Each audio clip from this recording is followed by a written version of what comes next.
Perfect weather. You gotta love this time of year. It's not even 6 a.m.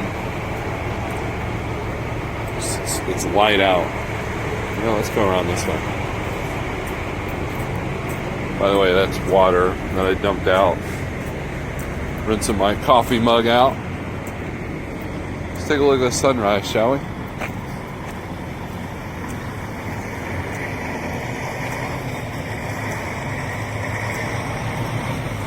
There you go.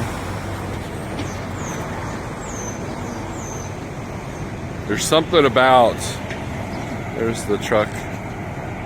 There's something about the, I don't know, good morning in a truck stop. It's kind of nice. Reminds me of why I like this job sometimes.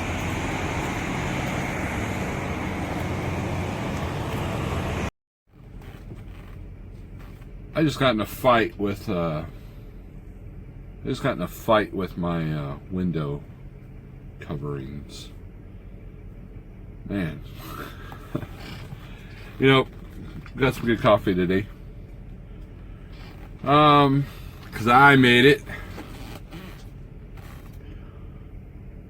I was thinking about this. I did a video last night, uploaded it about Fasting Friday, and I remembered that the first time I did a couple of Fasting Fridays,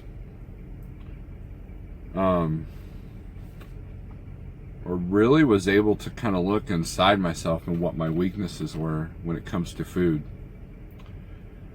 And whether you're trying to improve your health or your business or your relationships or all the above, I think the hardest part is coming to the terms that the problem is you. Doing the fast forced me to look at myself and what my weaknesses are. Or, if your business is failing, you have to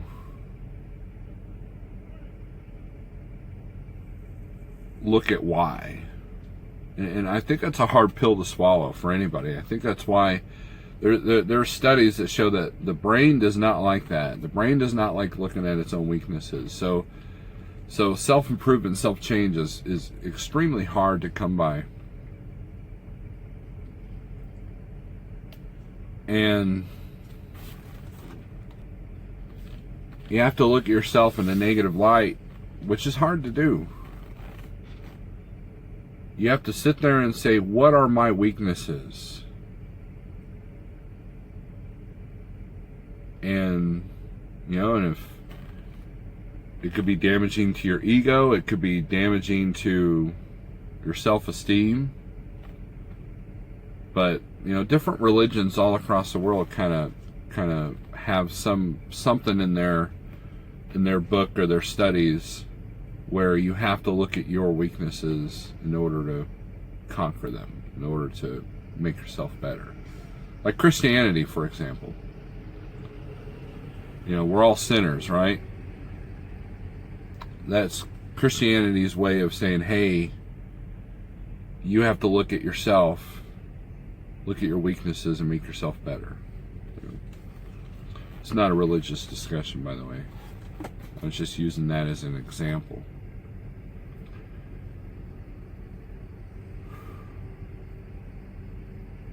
And the first step to defeating alcoholism or drug addiction or any kind of addiction is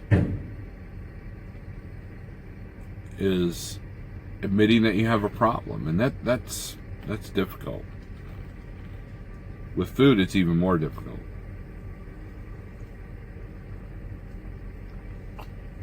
We are definitely our own worst enemy.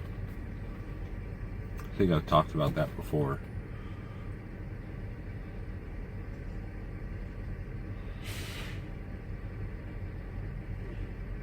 It's kind of like trucking. I was talking to a friend of mine yesterday, and he was like, well, you can increase your revenue if you just run differently if you ran outside of your comfort zone. And that's true.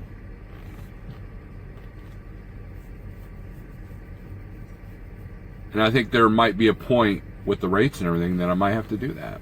But for now, we'll see what I can do. See, some people can look at that as a weakness. I kind of look at the strengths of that. But, I have to admit to myself that maybe the way I'm running is not working, right? But for now, it is. But if I have to change it up, I have to recognize that fact. Same thing with the food. If your blood sugar's too high or you want to lose weight, and know that you drink 5 Mountain Dews a day or a Monster, or you're drinking that Monster stuff, you have to recognize that that's the problem, and then you realize, wow.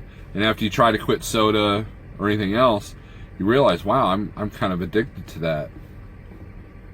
And that should trigger something in your head, like that's a problem. When people think of addiction, they think of like alcohol, or they think of illegal drugs or prescription drugs, right? And nobody thinks of the common things like, food.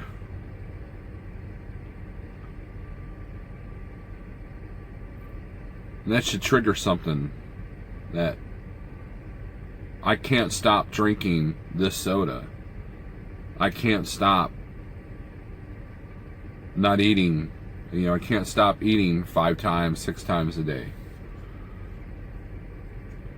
And so when you give yourself a little challenge, such as fasting, which, by the way, all religions have some form of fasting in their history or whatever. So there's something to it, but that's a different subject for a different day.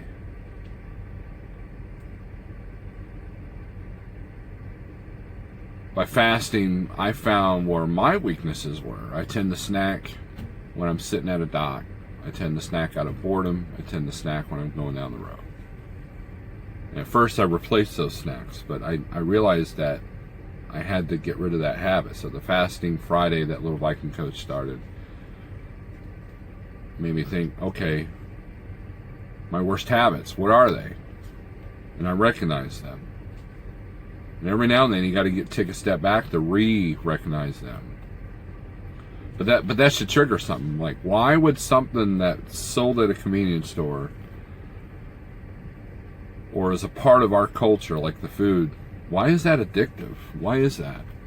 What element is there that makes people be that 400, 500, 600 pound guy at the electric cart in Walmart with the carriage full of sodas and snack cakes and loaves of bread and all this stuff, and he's got sores on his legs. That person is either an addict or he has given up, or both. And it's hard to get out of that zone. It's a comfort zone. Anyways, I'm kind of all over the place this morning. I'm getting a lot of positive comments on these morning coffee thoughts. I'd like the views to go up a little bit, so if you would, share out your favorite one and click like, and let's like I said, I haven't been doing them every day, but next week I'm going on vacation, so there's that. So they're all going to be from home or from the woods or something. It's not going to be from the truck. And I'm looking forward to it, because while I love trucking and I love doing what I do, you got to recharge the batteries. But anyways, let's get these videos out there. Let's get the views up. Click like, share the videos out, and if I'm helping you, cool. If I'm entertaining you, that's the point. Some people have used the words inspiration. I don't know about that. That's kind of weird to me, that I can inspire. But again, that's because I know my faults and a lot of people don't. But hey, maybe if the inspiration is to recognize your own faults, I don't know, maybe that's something. I don't know. Like I said, this coffee thought's all over the place. Good coffee, by the way. Anyways, enjoy your morning, enjoy your day, be safe, and see you. Peace.